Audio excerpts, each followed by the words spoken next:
Had a great conversation with a former student of mine. It was a wonderful conversation. Thank you for that conversation. You know who you are. And he said, you know what, both presidents are bad. Both presidential candidates are bad candidates. And I kind of wanted to know, well, where did he get that? How did he determine that? And I realized that most of us rely on the media to tell us whether or not a president is a good president or a bad president.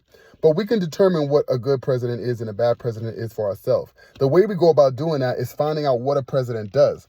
Article 2 of the Constitution tells us what the president is supposed to do. If you, for example, need to know whether or not a knife is a good knife or a bad knife, we need to know that the purpose of a knife is to cut. So when we know that purpose, we are able to then determine, you know what, this is a good knife, it did its job. This is a bad knife, it didn't do its job. So do we know what the president is supposed to do? Do we know what the Constitution says the president is supposed to do? Because that is how you determine whether or not a president is a good president or a bad president. Other than that, you're going to be dependent on media to tell you one thing or the next.